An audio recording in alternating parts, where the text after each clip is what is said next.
everyone, welcome back if you've been here before. If not, feel free to go on my YouTube and see all sorts of videos I have. I do a lot of Aussie grooming videos as well as some conformation handling for beginners for all breeds.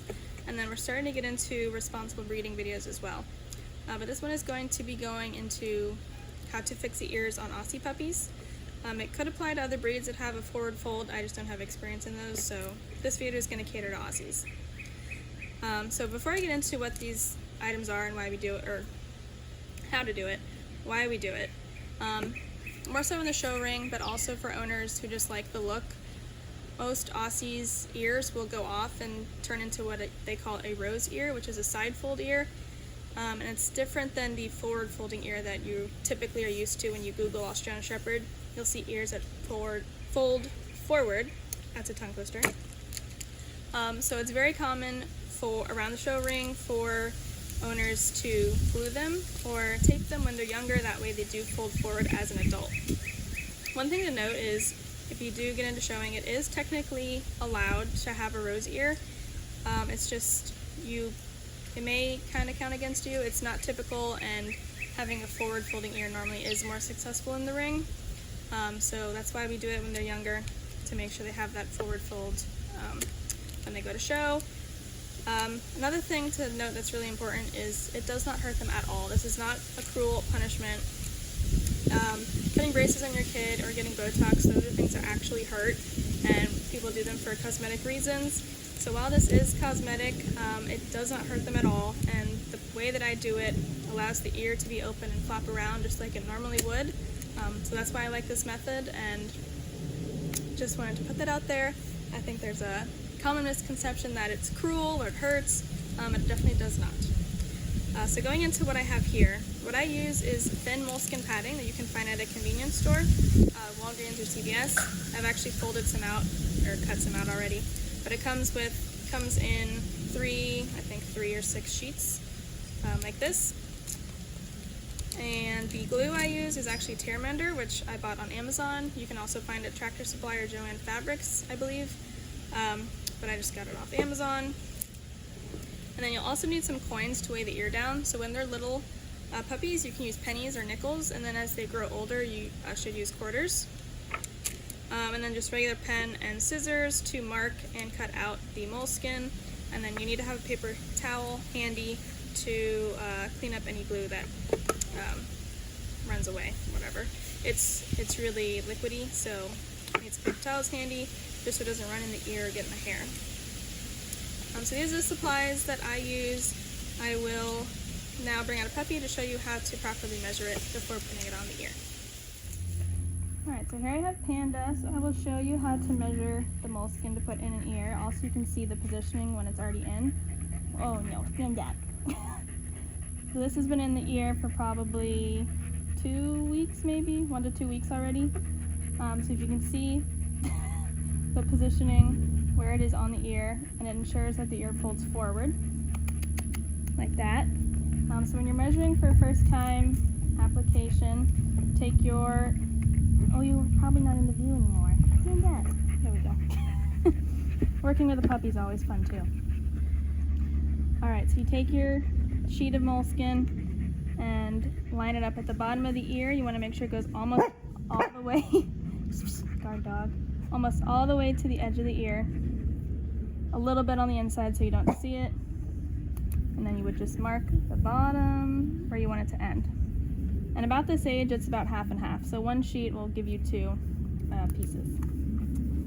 Okay, good girl. All right, that's it. All right, we got our measurement for the bottom piece of the triangle. So now it's time to do some arts and crafts.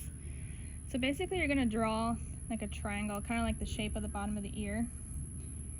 Doesn't have to be perfect, it's just so you can cut it out. I mean, you can freehand cut it out also. It's not so bad, a little crooked. But basically you want it big enough, so I'm going to use quarters this time. Since they're getting a little older, I need a little bit more weight. Big enough at least to encompass the quarter. I think that shape is alright, so I'm going to go ahead and cut it out using just regular scissors. Don't use your grooming scissors for this. You will ruin them. Alright, So there's one, and then I'm going to, on the other side of the moleskin, I probably made it a little too tall. You can see how it overlaps a little. It's not that big of a deal. But you basically just want to make another cutout the exact same shape.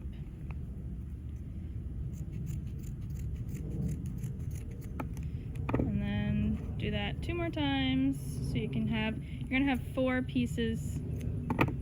These are coming out oblong, but like I said, it doesn't matter. But you can get 4 pieces out per sheet. I think I said 2 earlier.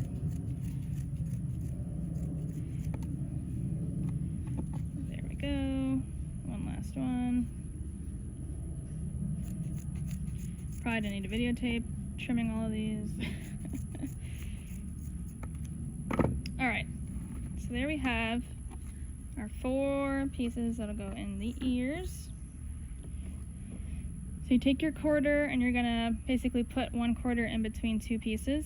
So they do come with adhesive sides, so you're gonna just remove the adhesive off of one of these. Oh my gosh. Alright, then you're gonna stick that right on top of the quarter on the fuzzy side of the other one.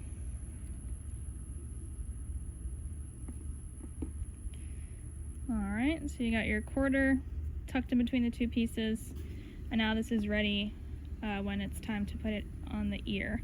And I'll show you how to do that. We'll take another strip off and put the mender on it, and then we'll put that in the ear, but I'll show you how to do that step. So I'm going to go ahead and do the other one, and then we'll bring another puppy out here. Alright, so here we have Blueberry, who we're going to be doing the ears again. She had these in before, but they did fall out, so you can see they're still a little bit rising. They don't fold forward close to the head, so we're going to apply these again. So these were the ones I made earlier. I'm going to take off the adhesive on this side, and then using the tear mender, put a few drops on, whoa, put a few drops on this. She's like, let me have it. She wants to lick that. Yeah, can I use this? Yeah. So we're gonna have, I could probably put a few more drops on here. Leave it. Alright, so you let that dry for just a second since it is really liquidy. No, don't eat it. I know. Alright, and when that's about ready, make sure you always have a holder. And you're going to, let me see if she's in the view. Maybe move up a little bit. Come here. Good girl. Sit. Good girl. And you're going to fold the ear upside down. Come here. Stay. And then place it on the ear leather, following the shape of the ear. And if you press, when you press down, you might see some extra glue come out. That's where the paper towel comes into play, to make sure it doesn't run in the hair and on the leather too much. You keep pressing that until it's on there secure.